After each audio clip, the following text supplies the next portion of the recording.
Welcome to the Locked Room. Stories from the golden age of mystery and crime fiction. I'm Martell, reading The Ordinary Hairpins by E.C. Bentley. A small committee of friends had persuaded Lord Aviemore to sit for a presentation portrait, and the painter to whom they gave the commission was Philip Trent.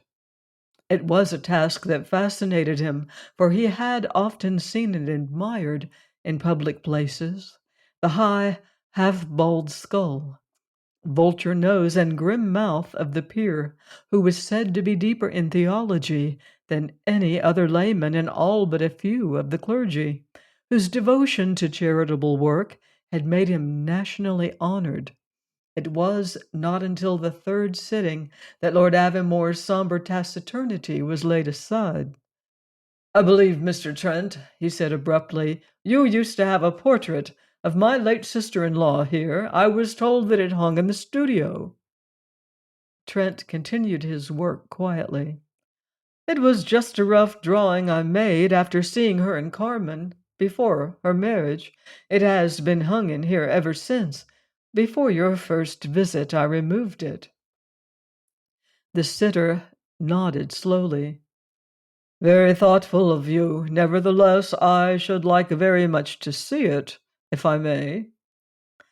"Of course." Trent drew the frame sketch from behind a curtain.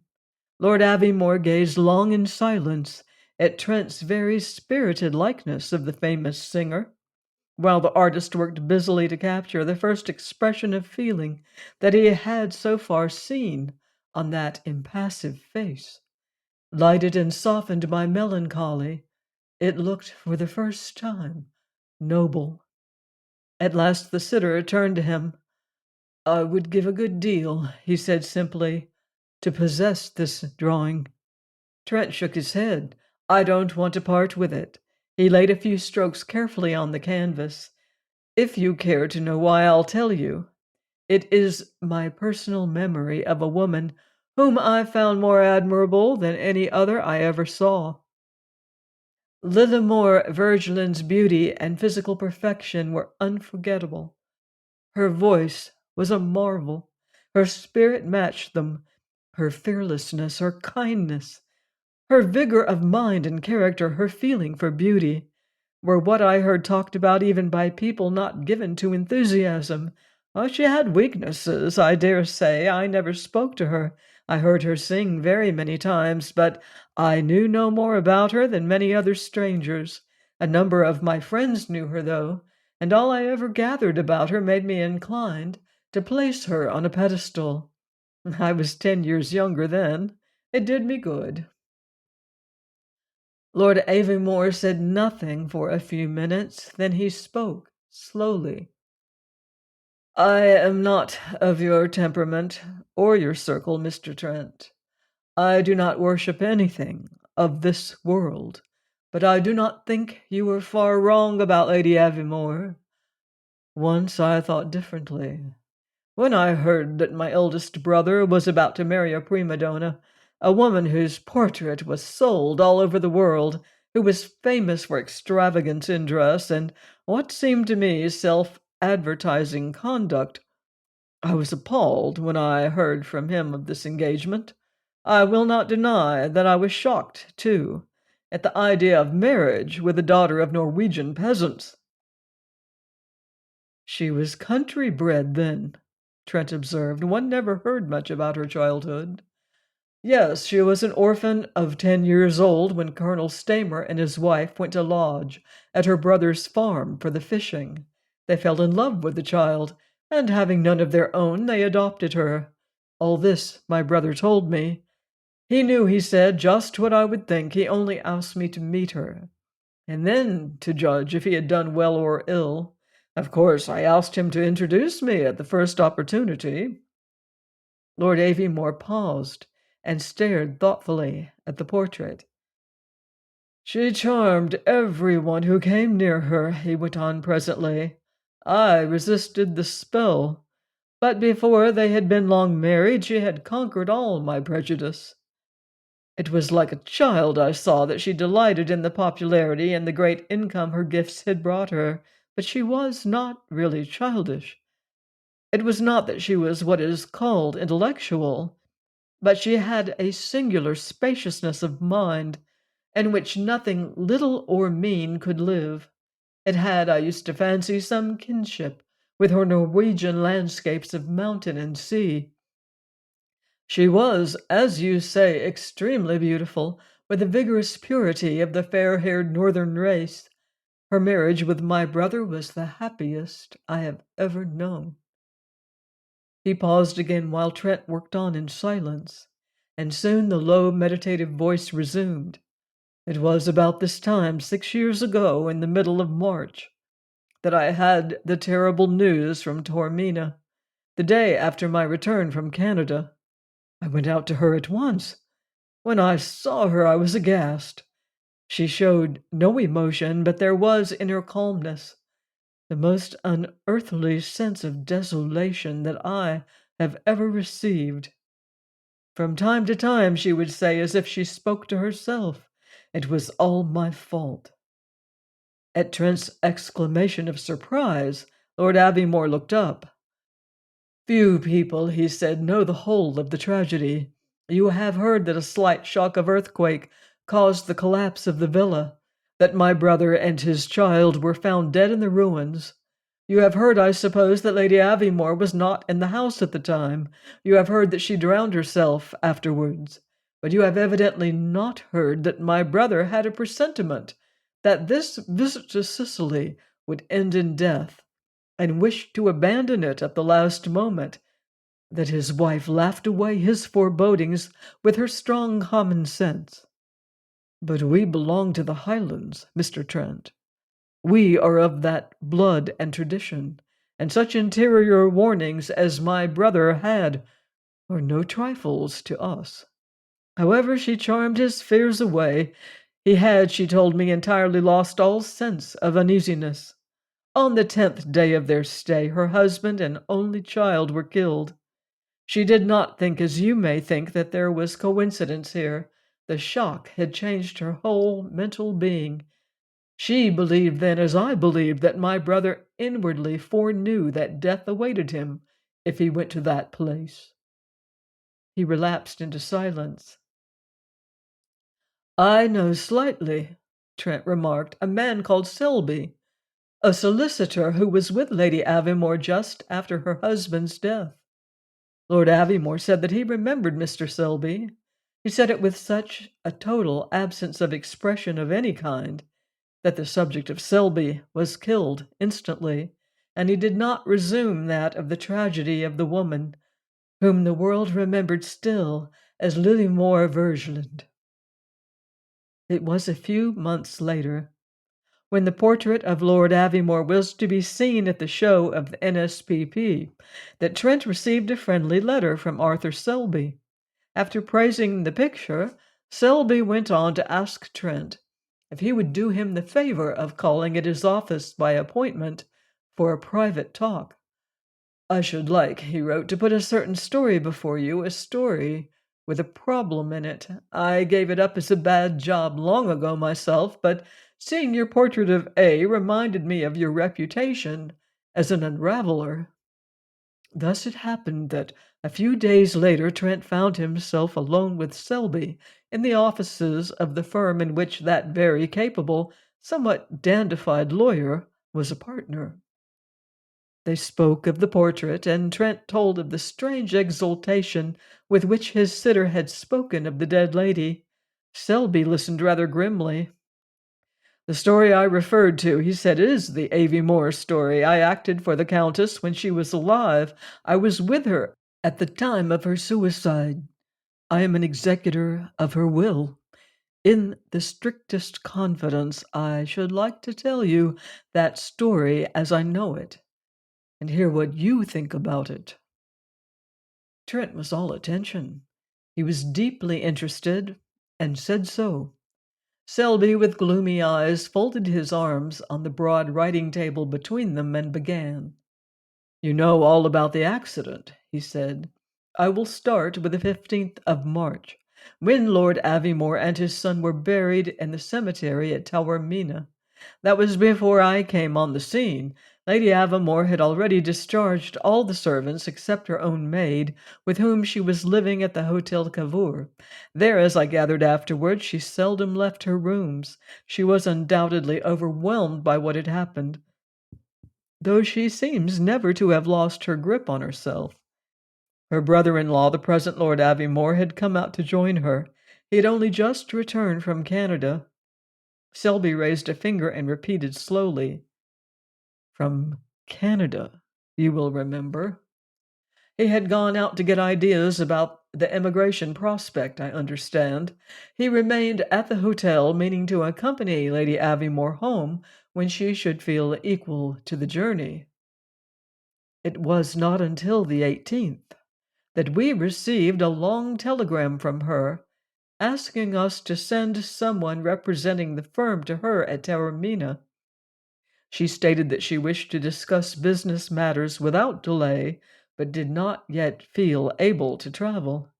At the cost of some inconvenience, I went out myself, as I happen to speak Italian pretty well.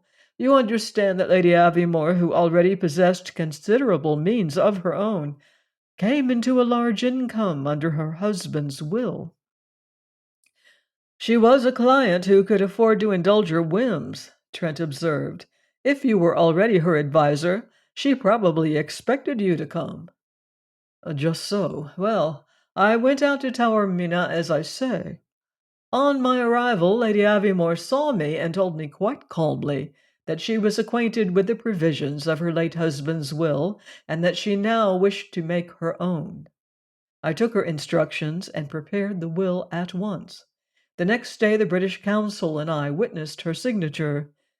You may remember, Trent, that when the contents of her will became public after her death, they attracted a good deal of attention." "I don't think I heard of it," Trent said. "If I was giving myself a holiday at the time, I wouldn't know much about what was going on." "Well, there were some bequests of jewelry and things to intimate friends. She left £2,000 to her brother, Knut Vergeland, of Mybelstad in Norway, and £100 to her maid, Maria Crow, also a Norwegian, who had been with her a long time. The whole of the rest of her property she left to her brother, the new Lord Aviemore, unconditionally. That surprised me, because I had been told that he had disapproved bitterly of the marriage, and hadn't concealed his opinion from her or anyone else. But she never bore malice, I knew, and what she said to me at Taormina was that she could think of nobody who would do so much good with the money as her brother-in-law. From that point of view, she was justified. He is said to spend 9/10 of his income on charities of all sorts, and I shouldn't wonder if it was true. Anyhow, she made him her heir." "And what did he say to it?" Selby coughed. "Well, there is no evidence that he knew anything about it before her death." "No evidence," he repeated slowly, "and when told of it afterwards, he showed precious little feeling of any kind. Of course, that's his way, but now let me get on with the story. Lady Aviemore asked me to remain to transact business for her until she should leave Taormina, and she did so on the 27th of March, accompanied by Lord Aviemore, myself, and her maid. To shorten the railway journey, as she told us, she had planned to go by boat, first to Brindisi, then to Venice, and so home by rail. The boats from Brindisi to Venice all go in the daytime, except once a week, when a boat from Corfu arrives in the evening and goes on about 11. She decided to get to Brindisi in time to catch that boat, so that was what we did. Had a few hours in Brindisi, dined there, and went on board about 10 o'clock. Lady Aviemore complained of a bad headache. She went at once to her cabin, which was a deck cabin, asking me to send someone to collect her ticket at once, as she wanted to sleep as soon as possible and not be awakened again. That was soon done. Shortly before the boat left, the maid came to me on her way to her own quarters and told me that her mistress had retired. Soon after we were out of the harbor, I turned myself in. At that time Lord Aviemore was leaning over the rail on the deck onto which Lady Aviemore's cabin opened, and some distance from the cabin. There was nobody else about that I could see. It was just beginning to blow, but it didn't trouble me, and I slept very well. It was 7:45 next morning when Lord Aviemore came into my cabin. He was fearfully pale and agitated. He told me that the Countess could not be found, that the maid had gone to her cabin to call her at 7:30 and found it empty. I got up in a hurry and went with him to the cabin. The dressing case she had taken with her was there. Her fur coat, her hat, her jewelry case, and her handbag lay on the berth, which had not been slept in. The only other thing was a note, unaddressed, lying open on the table. Lord Aviemore and I read it together. After the inquiry at Venice, I kept the note. Here it is. Selby unfolded and handed over a sheet of thin ruled paper torn from a block. Trent read the following words written in a large, firm, rounded hand. Such an ending to such a marriage is far worse than death. It was all my fault.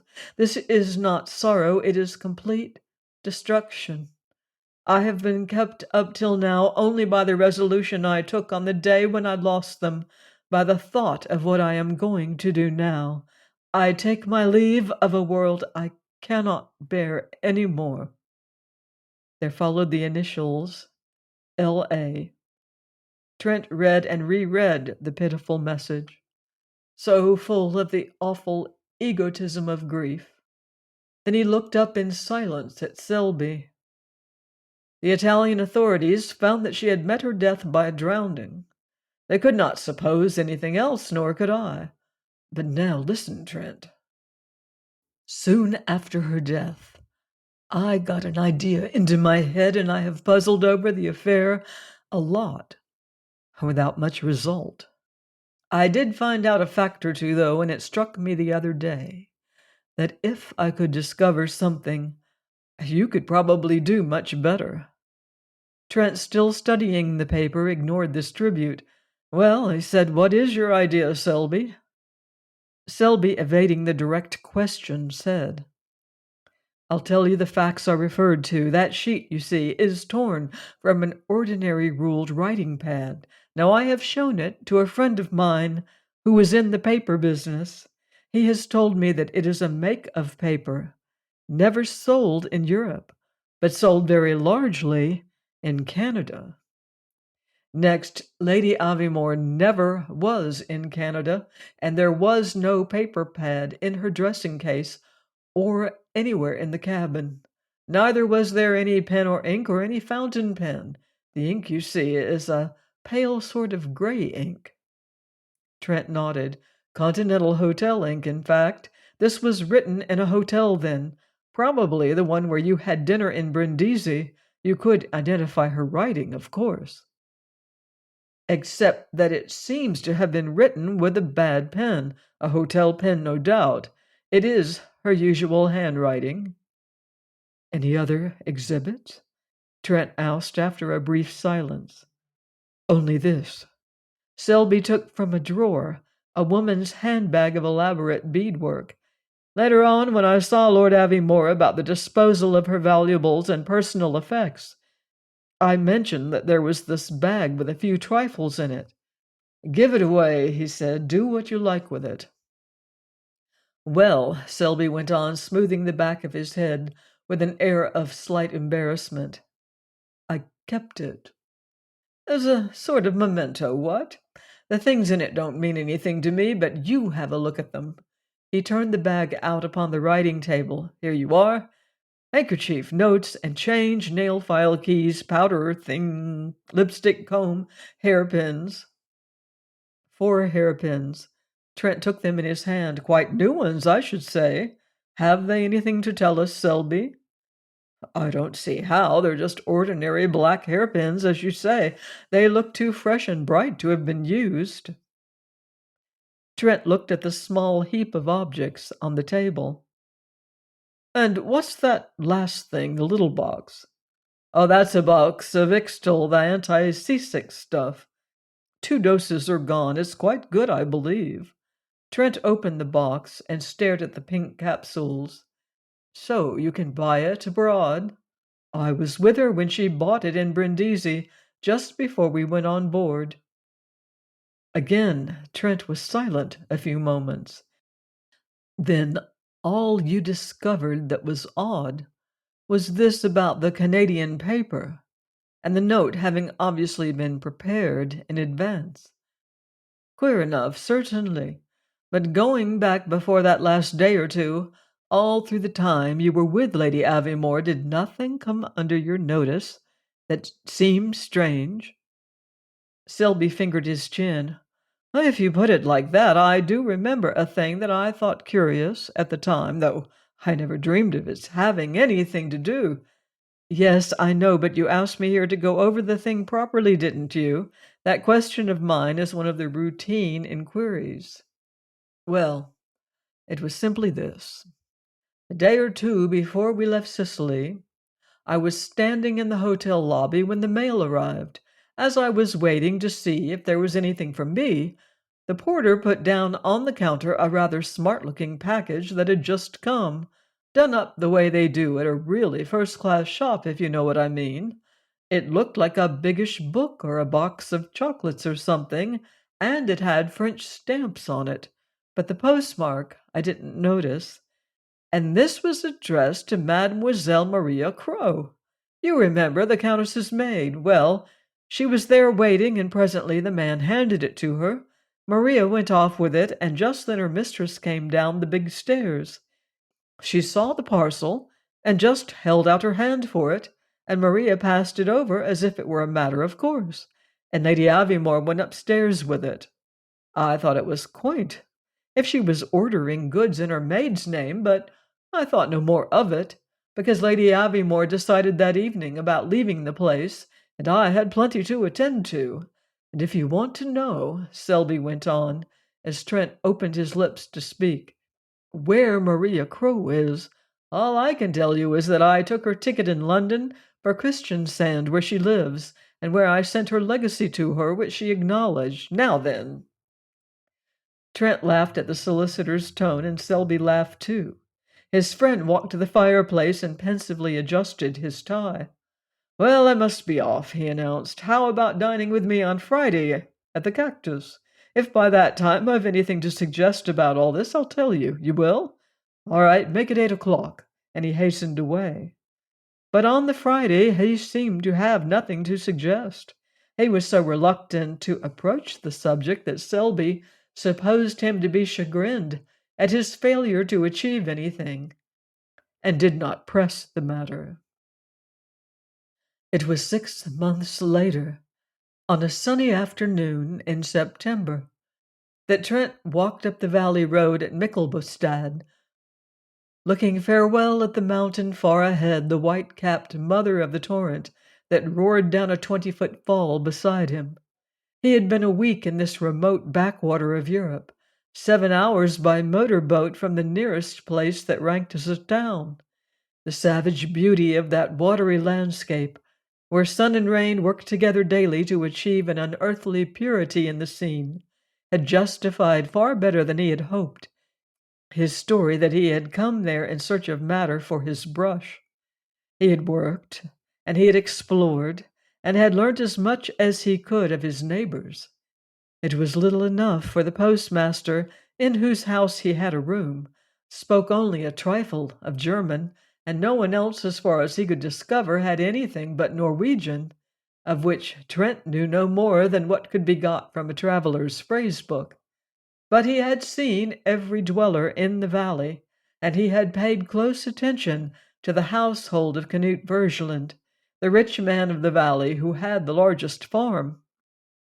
He and his wife, elderly and grim-faced peasants, lived with one servant in an old turf-roofed steading not far from the post office. Not another person, Trent was sure, inhabited the house. He had decided at last that his voyage of curiosity to Michelbostad had been ill-inspired. Canute and his wife were no more than a thrifty peasant pair. They had given him a meal one day when he was sketching near the place, and they had refused with gentle firmness to take any payment. Both had made on him an impression of complete trustworthiness and competency in the life they led so utterly out of the world.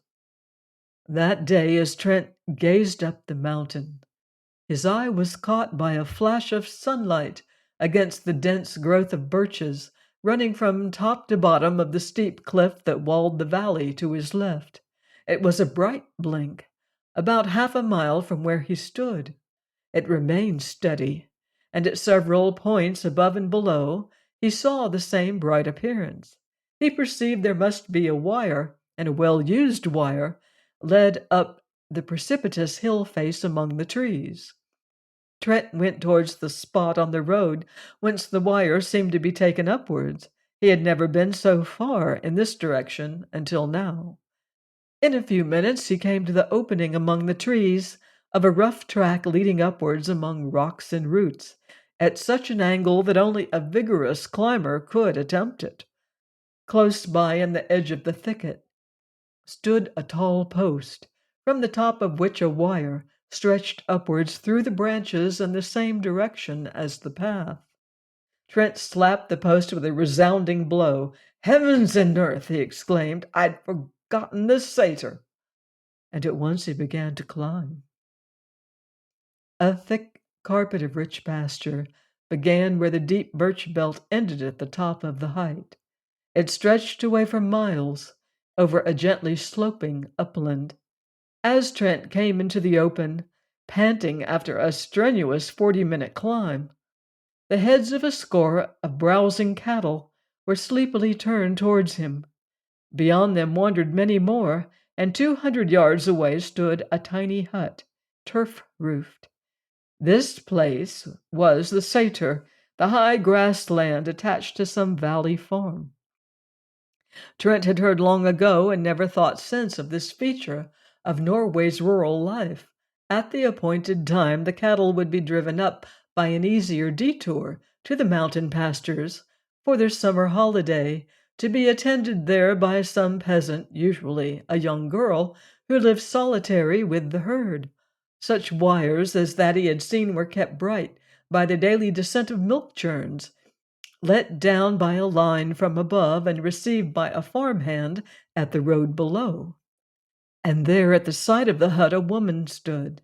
Trent, as he approached, noted her short, rough skirt and coarse, sack-like upper garment, her thick gray stockings and clumsy clogs. About her bare head her pale gold hair was fastened in tight plaits. As she looked up on hearing Trent's footfall, 2 heavy silver earrings dangled about the tanned and careworn face of this very type of the middle-aged peasant woman of the region. She seized her task of scraping a large cake of chocolate into a bowl and straightened her tall body. Smiling with lean hands on her hips, she spoke in Norwegian, greeting him. Trent made the proper reply. "And that," he added in his own tongue, "is a large part of all the Norwegian I know. Perhaps, madam, you speak English?" Her light blue eyes looked puzzlement, and she spoke again, pointing down to the valley. He nodded, and she began to talk pleasantly in her unknown speech. From within the hut she brought 2 thick mugs. She pointed rapidly to the chocolate in the bowl to himself and herself. "I should like it of all things," he said. "You are most kind and hospitable, like all your people. What a pity it is we have no language in common." She brought him a stool and gave him the chocolate cake and a knife, making signs that he should continue the scraping. Then within the hut she kindled a fire of twigs and began to boil water in a black pot. Plainly this was her dwelling, the roughest Trent had ever seen.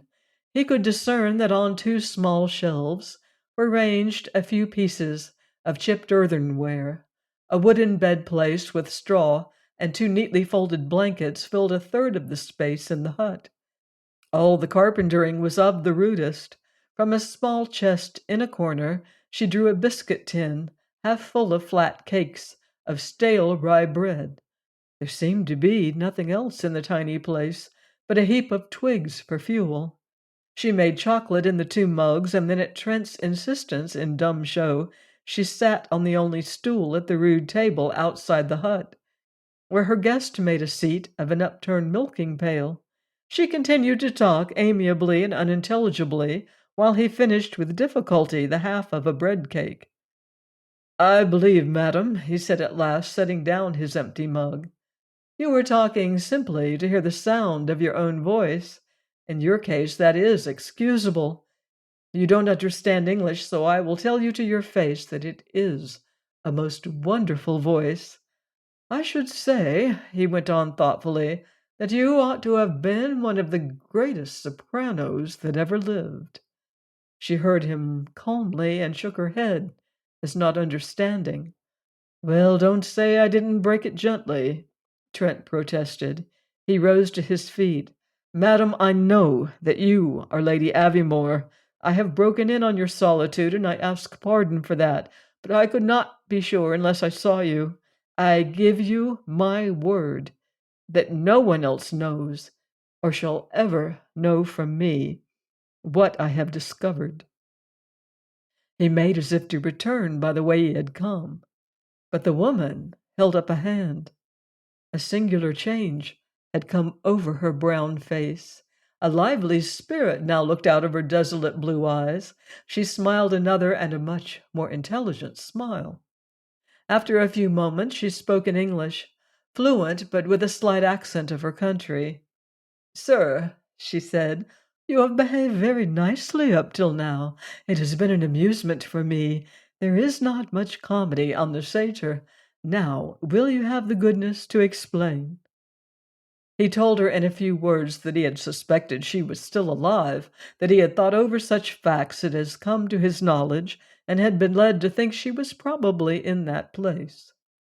"I thought you might guess I had recognized you," he added, "so it seemed best to assure you that your secret was safe. Was it wrong to speak?" She shook her head, gazing at him with her chin on a hand. Presently she said, "I think you are not against me. I can feel that, though I do not understand why you wanted to search out my secret, and why you kept it, when you had dragged it into the light." "I dragged it because I'm curious," he answered. "I have kept it, and will keep it because, oh, well, because it is your own, and because to me Lillimore Vergeland is a sort of divinity." She laughed suddenly. "Incense! And I in these rags in this hovel, with what unpleasantness I can see in this little spotty piece of a cheap mirror. Ah, well, you have come a long way, curious man, and it would be cruel not to gratify your curiosity a little more. Shall I tell you? After all, it was simple. It was very soon after the disaster that the resolve came to me. I never hesitated. It was my fault that we had gone to Sicily. You have heard that, yes. I see it in your face. I felt I must leave the world I knew, and that knew me. I never really thought of suicide. As for a convent, unhappily, there is none for people with minds like mine. I meant simply to disappear, and the only way to succeed was to get the reputation of being dead. I thought it out for some days and nights. Then I wrote in the name of my maid to an establishment in Paris where I used to buy things for the stage." "Ha!" Trent exclaimed. "I heard of that, and I guessed." "I sent money," she went on, "and I ordered a dark brown transformation. That is a lady's word for wig. Some stuff for darkening the skin, various pigments, pencils, et tout le bazar. My maid did not know what I had sent for. She only handed the parcel to me when it came. She would have thrown herself in the fire for me, I think, my maid Maria." When the things arrived, I announced that I would return to England by the route you have heard of, perhaps. He nodded. The route that gave you a night passage to Venice, and you disguised yourself in your cabin at Brindisi and slipped off in the dark before the boat started. Indeed, I was not such a fool, she returned. What if my absence had been discovered somehow before the boat left Brindisi? That could easily happen, and then goodbye to the fiction of my suicide. No, when we reached Brindisi, we had, as I knew, some hours there. We left our things at a hotel where we were to dine, and then I put on a thick veil and went out alone. At the office near the harbor, I took a second-class passage to Venice for myself, in the name of Miss Julia Simmons, in the same boat I had planned to take. It would be at the quay, they told me, in an hour. Then I went into the poorer streets of the town and brought some clothes, very ugly ones, some shoes, toilet things. Some black hairpins, Trent murmured.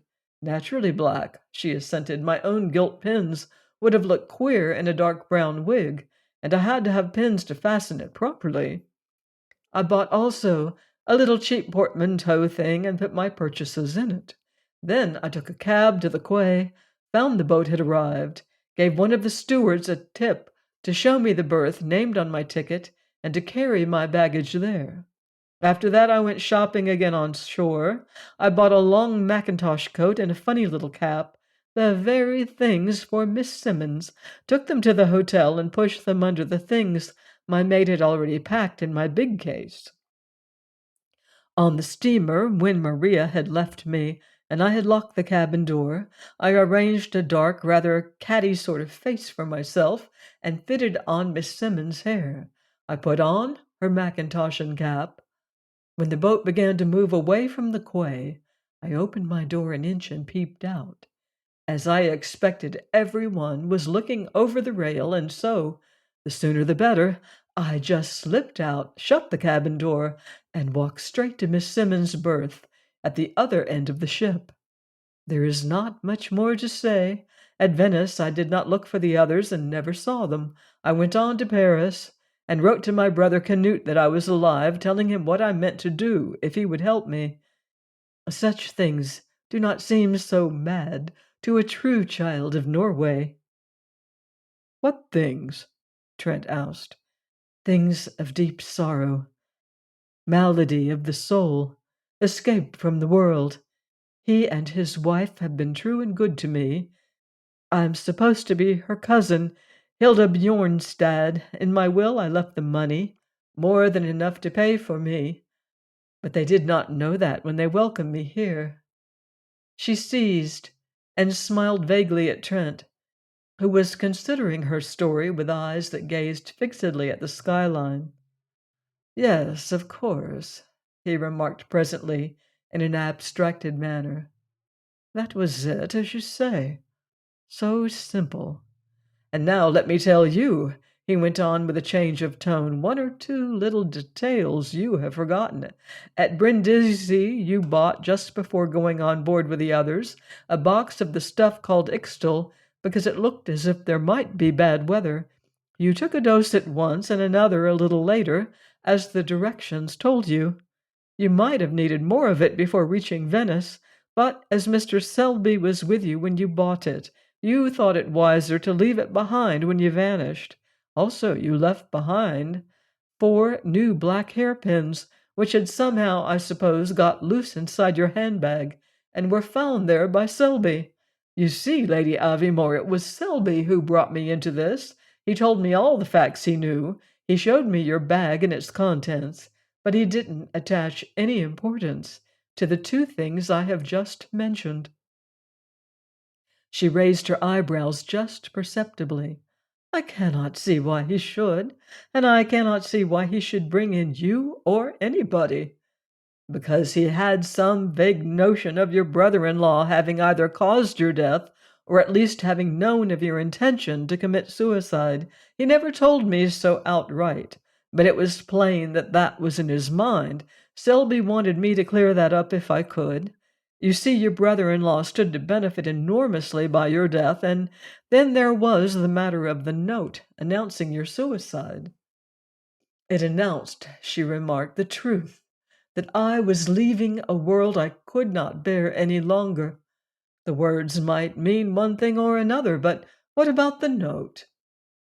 The perfectly truthful note was written with pen and ink, of which there was none in your cabin. It was written on paper which had been torn from a writing pad, and no pad was found. Also, the make of paper is sold in Canada, never in Europe, and you had never been in Canada. Your brother-in-law had just come back from Canada, you see. But did not Selby perceive that Charles is a saint? Inquired the lady with a touch of impatience. Surely that was plain. More Dominic than Francis, no doubt, but an evident saint. In my slight knowledge of him, Trent admitted, he did strike me in that way, but Selby is a lawyer, you see. Lawyers don't understand saints. Besides, your brother-in-law had taken a dislike to him, I think, and so perhaps he felt critical about your brother-in-law. It is true, she said. He did not care about Mr. Selby, because he disliked all men who were foppish and worldly. But now I will tell you, that evening in the hotel at Brindisi I wanted to write that note, and I asked Charles for a sheet from the block he had in his hand and was just going to write on, that is all. I wrote it in the hotel writing room and took it afterwards in my bag to the cabin. We supposed you had written it beforehand, Trent said, and that was one of the things that led me to feel morally certain you were still alive. I'll explain. If, as we thought, you had written the note in the hotel, your suicide was a premeditated act. Yet it was afterwards that Selby saw you buying that Ixtal stuff, and it was plain that you had taken 2 doses. And it struck me, though it didn't seem to have struck Selby, that it was unlikely that anyone resolved to drown herself at sea would begin treating herself against seasickness. And then there were those new black hairpins. The sight of them was a revelation to me, for I knew, of course, with that hair of yours, you had probably never used a black hairpin in your life. The Countess felt at her pale gold plates and gravely held out to him a black hairpin. In the valley we use nothing else. It is very different in the valley, I know, he said gently. I was speaking of my world, the world that you have left. I was led by those hairpins to think of your having changed your appearance, and I even guessed at what was in the parcel that came for your maid, which Selby had told me about. She regarded her guest with something of respect. It still remains, she said, to explain how you knew it was in Norway and here, as a poor farm servant, that I should hide myself. It seemed to me the last thing in the world, your world, that a woman who had lived my life would be expected to do. All the same, I thought it was a strong possibility, he answered. Your problem, you see, was just what you say, to hide yourself. And you had another. You had to make a living somehow. Everything you possessed, except some small amount in cash, I suppose, you left behind when you disappeared. And a woman can't go on acting and disguising herself forever. A man can grow hair on his face or shave it off. For a woman, disguise must be a perpetual anxiety if she has to get employment, and especially if she has no references. It's something very like an impossibility. She nodded gravely. That was how I saw it. So, he pursued, it came to this, that the world-famous Lillimore Vergeland had to come to the surface again somewhere, and in no long time. Lillimore Vergeland, whose type of beauty and general appearance were so marked and unmistakable, whose photographs were known everywhere. The fact is that for some time I couldn't see for the life of me how it could possibly have been done. There were only a few countries, I supposed, of which you knew enough of the language to attempt to live in any of them, and if you did, you would always be so conspicuous by your physical type and your accent. If you attracted attention, discovery might follow at any moment. The more I thought of it, the more marvelous it seemed that you had not been recognized, assuming you were still alive, during the 6 years or so that had passed before I heard the full story and guessed at the truth. And then an idea came. There was one country in which your looks and speech would not betray you as a foreigner, your own country. And if there were any corners of the world where you could go with a fair certainty of being unrecognized, the remoter villages of Norway would be among them. And at Michelbastad on the Langfjord, which the map told me was one of the remotest, you had a brother who was 2,000 pounds richer by your supposed death. You see how it was then that I came to this place on a sketching holiday." Trent stood up and gazed across the valley to the sunlit white peaks beyond. "I have visited Norway before, but never had such an interesting time. And now, before I return to the haunts of men, let me say again that I shall forget at once all that has happened today. Don't think it was merely a vulgar curiosity that brought me here. There was once a supreme artist whose gifts made me her debtor and servant. Anything that happened to her touched me, and I had a sort of right to go seeking what it really was that had happened." She stood before him, in her coarse and stained clothes, her hands clasped behind her, with a face and attitude of perfect dignity. "Very well, you stand on your right and I on mine, to arrange my own life. Since I am alone in it, I will spend it here, where it began. My soul was born here, before it went out to have adventures, and it has crept home again for comfort. Believe me, it is not only that, as you say, I am safe from discovery here. That counts for very much. But also I felt I must go and live out my life in my own place, this far away, lonely valley, where everything is humble and unspoilt, and the hills and the fjords are as God made them before there were any men. It is all my own land. And now," she ended suddenly, "we understand one another, and we can part friends." She extended her hand, saying, "I do not know your name." "Why should you?" he asked. He bent over the hand and then went quickly from her. At the beginning of the descent, he glanced back once. She waved to him. Halfway down the rugged track, he stopped. Far above, a wonderful voice was singing to the glory of the Norse land. Trent looked out upon the wild landscape. Her fatherland, he soliloquized. Well, well, they say the strictest parents have the most devoted children. Please join me next time for another curious case here on The Locked Room. In the meantime, beware of footsteps in the dark.